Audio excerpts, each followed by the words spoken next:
So this is section 2.3 of your notes. This is all about writing equations of lines. So we've already learned about slope-intercept form. Remember, slope-intercept form is y equals mx plus b. And it's called slope-intercept because it gives you the slope, remember, which is the m, and the intercept, the y-intercept, which is the b. And the significant thing to note about slope-intercept form is it's best used for graphing lines. Okay, but if you're not graphing, if you're doing something else, then probably you're better, your most valuable is something called point slope. Now, point slope is y minus y1 equals m parentheses x minus x1, okay? And this is called point slope because, yes, it still gives you the slope, right, which is the m, just like before, but this time there's a point. Now you might say, well, the y-intercept is a point. You're right, it is, but it's a specific point. On this one, when we say point, it could be any point. It might not be the y-intercept. It might be some random point on the line. So this point would have the ordered pair x1 comma y1. And that's just a subscript, that one, to just so you realize that x1 is a specific x value. It's not just a generic variable x. And so here's where the x1 is. So that's the x coordinate of the point. And here's the y1, which is the y coordinate of the point. And this is best used when you're trying to write equations. Write equations of lines. So the difference is when you're graphing versus when you're writing equations. And this whole section is about writing equations. So our go-to is going to be point slope. Okay, so number one says write an equation of a line. So we know we're looking at point slope through the point -1, 6, and it has a slope of 4. So we're given a point. Here's my x1, y1. We're given the slope, so I'm just going to fill in the m and the x1 and the y1 into that point slope equation. So I would say y minus, the y coordinate is 6, equals m is 4, and then in parentheses we're going to put x minus, and since it's minus -1, that's actually going to turn into a plus, right? Okay, so I've just set up my point slope. I do want to go ahead and multiply this out because I do want my equation to end up looking like slope-intercept, because that way if it looks like slope-intercept, then I could go on and graph it if I needed to. Okay, so I'll just go ahead and distribute that 4. So 4x plus 4, and then if I want to solve for y, I would have y equals 4x, and if I add 6, that's really going to be plus 10.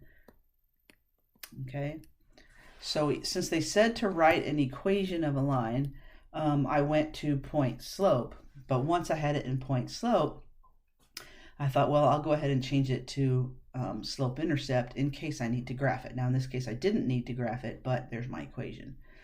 Okay, so number 2, write the equation of the line shown on the graph below. So again, I don't know for sure what the y-intercept is, right? Because I'd have to estimate, and I don't want to estimate.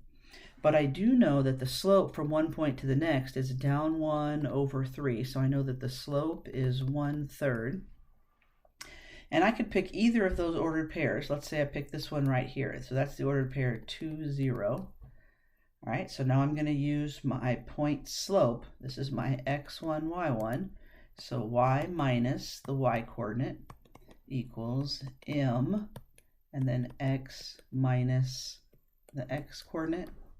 So really what I have here is y equals 1/3 x minus, and if you multiply 1/3 by 2, you just get 2/3.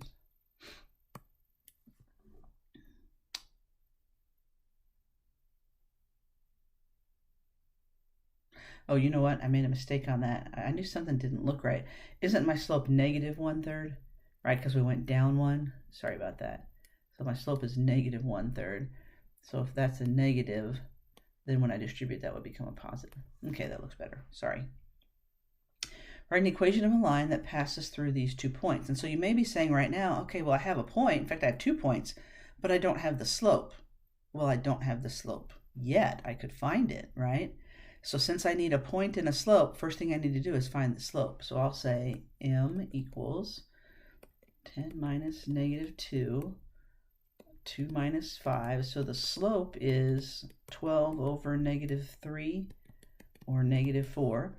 And so now, since I have 2 points, I can pick whichever one I want. For my x1, y1, I'll pick this one just since it doesn't have any negatives. Maybe there's fewer chance for mistake. So y minus the y coordinate equals the slope of negative 4, x minus the x coordinate. And if I multiply out, y minus 10 equals negative 4x plus 8. And then if I move the 10 over, if I add the 10, I'm going to have y equals negative 4x plus 18. Now you may be thinking, if I had used the other point, if I had used the 5, negative 2, I would have gotten a different equation. And actually, you'll get the exact same equation. Once you get everything all multiplied out, we would have the exact same answer no matter which point we had chosen to use. So that's why it doesn't matter which one you pick. Okay, let's go one more. Equation of a line, what 2 things do I need? I need a point and I need a slope, right? So let's start by finding the slope. I'll say 2 minus 0 over negative 1 minus 10. That's going to be 2 over negative 11. Okay. For my point, I'll choose the 10, 0. So y minus 0 equals negative 2 over 11, x minus 10. And I'll just go ahead and distribute. So y equals negative 2 over 11x. And if you multiply, remember that's just like over 1. So that's going to become a plus 20 over 11.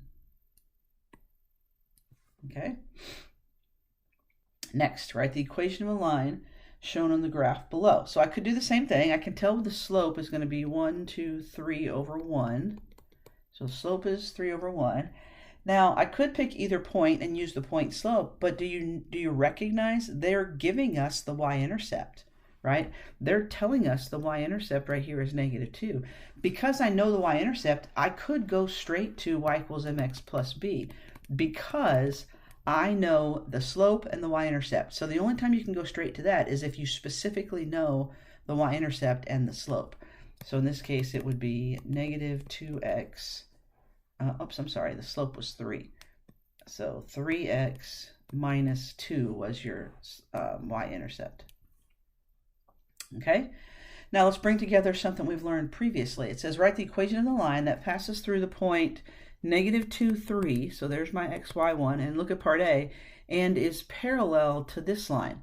So this is a different line than the one I want to write the equation of. But the line I want to write my equation of is parallel to that. Well, what 2 things do I need? I need a point, and I got it right here, but I also need the slope. Well, hey, if the slope of this line is negative 4, and if that's parallel to the one I want, then doesn't that mean I want a slope of negative 4 also? Because parallel lines have the same slope. So I would say y minus 3 equals negative 4, x minus negative 2. So y minus 3 equals negative 4x minus 8. And if I add 3, y equals negative 4x minus 5. Okay, so again, it's all about whatever information they give you. If you want to write the equation, what it comes down to is, can you find the slope and any particular point? And if you can, then you can write the equation. Can I look for this one? So this one is part B. I still want to go through the point negative 2, 3, but this time I want to be perpendicular to this line. Well, remember we said this line has a slope of negative 4. So what would the perpendicular slope be? Well, isn't it the opposite reciprocal? So it would be positive 1/4. So my equation would be y minus 3 equals 1/4 times x minus negative 2. So y minus 3 equals 1/4 x plus 1/4 times 2 would be 1/2. And if I add 3, I'm going to have y equals 1/4 x. If I add 3, I'm going to have 3.5. So I'm just going to say 3.5. Sometimes it's just easier to work with mixed numbers than it is to combine all that up. Okay? This one is exactly the same way with the whole parallel and perpendicular, so I don't think we need another example of that. Let's look down at number 8. Now I know this looks just like one we've done before, but I want us to do this example. I want the equation of a line that goes through these 2 points. So I have a point, but I need to find the slope. So the slope would be 8 minus -2 over 3 minus 3, which is 10 over 0. Okay, that means undefined. All right, at that point, everything kind of shuts down for a second. I don't want to use an undefined in a point slope, because if the slope's undefined, doesn't that automatically tell me that it's a vertical line? Right? Vertical lines have a slope of undefined. And if it's a vertical line, so let's write that down. If it's a vertical line, then don't I automatically know that the equation is just x equals some number, right? I don't have to do y minus y1 because I know it's a vertical line. Well, in this case, what does x equal? And you'll notice it doesn't matter if you look at the first point or you look at the second point, x is 3. So the equation of a line is x equals 3. So if you automatically know it's a vertical line, you go straight to x equals whatever your number is. If you automatically know it's a horizontal line, remember horizontal or y equals some number, then you go straight to just y equals whatever. Okay, so in this one, let's start by finding our slope. -2 minus -2 and 5 minus 3. Doesn't that come out to be 0 over 2? Oh, if the slope is 0, don't I automatically know this is a horizontal line? And if it's a horizontal line, the equation is just y equals some number. Well, in this case, no matter which point you look at, what does y equal? It equals -2. So the equation of the line is just y equals -2. Okay, number 10, write the equation of the line that has an x-intercept of 5 and it passes through the point 2, 3. So this one's a little bit trickier. I've got an x1, y1, and I don't know the slope. And you might be saying, well, I don't have another point. Well, yeah, you do. If it's the x-intercept, right? If it hits the x-axis at 5, doesn't that mean it has the ordered pair 5, 0? So you could find the slope. The slope is going to be 3 minus 0 over 2 minus 5. So let's see. That comes out to be -1. Okay, now I have a slope of -1, and since I really do have 2 points, I could choose whichever one I wanted to. I think I'll choose this 5, 0. So y minus 0 equals -1 times x minus 5. So y equals -x plus 5. Okay, and the last one, write the equation of a line that passes through the point 4, 5 and is parallel to the x-axis. Oh, I know I see that parallel word, and normally that tells me same slope, but think about this. If it's parallel to the x-axis, here's my x-axis. If I have a line that's parallel to the x-axis, doesn't that mean it's a horizontal line?